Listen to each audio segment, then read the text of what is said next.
Larry from Millbrook Tack. Talk to you just for a few minutes about bits.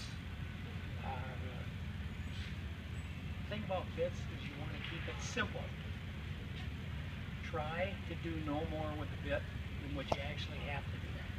If you've currently got a bit and it doesn't seem to be working, perhaps you ought to check your horse's teeth, check the bars of his mouth, check his tongue to see if there isn't something bothering. Then, if that's all right, check the adjustment of your bit. Make sure that you got it positioned right in his mouth, the curb chain's positioned right, and then you got a head stall and everything that fits correctly. If that's all good, then you may want to consider looking at different bits. But when you start to look at different bits, talk to somebody that truly knows bits. There are so much misconception in bits today, from what is harsh, what is gentle, what's medium, that you really need to get somebody with experience in bits to help you out. Now remember, there's two kinds of bits. There's a direct rein bit, which would be your O-ring, D-ring, egg butt snaffle bits. Those bits are designed to ride with two hands. From there, you progress into your curb bits. A curb bit is any bit, regardless of the mouthpiece, that uses a curb chain. Once you're into the curb bit type of bit, now you have to determine the level of training that your horse is at. If you're looking at bits and you've just started using a snaffle bit, you want to stay with the snaffle bit and direct reins until your horse moves forward, backwards, left and right.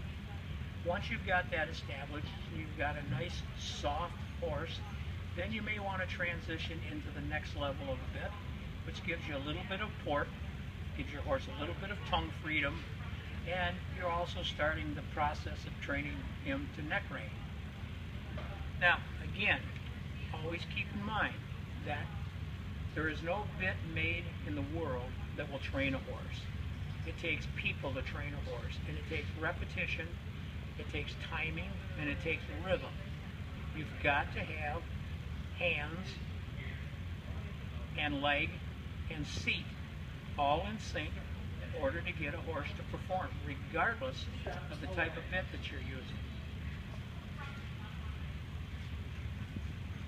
Now, once you've established that your horse is ready to move to a different style bit, again, I remind you, talk with someone that understands how bits work, the mechanics of a bit, and what reaction you're going to get from each movement of the bit. Curb bits, like I said, in the right hands are very mild and very gentle. In the wrong hands, they're can be extremely severe. A Tom Thumb bit, which is commonly used by a lot of people and mistakenly used as a mild bit, it's not a mild bit at all.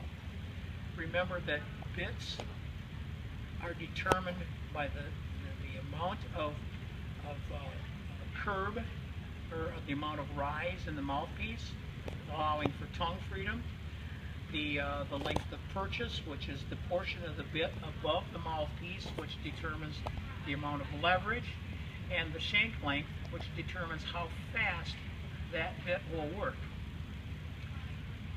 The longer the shank, the faster that bit will work.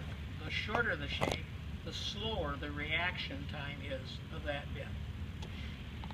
The portion above the mouthpiece is known as the purchase. That is what determines the leverage of the bit.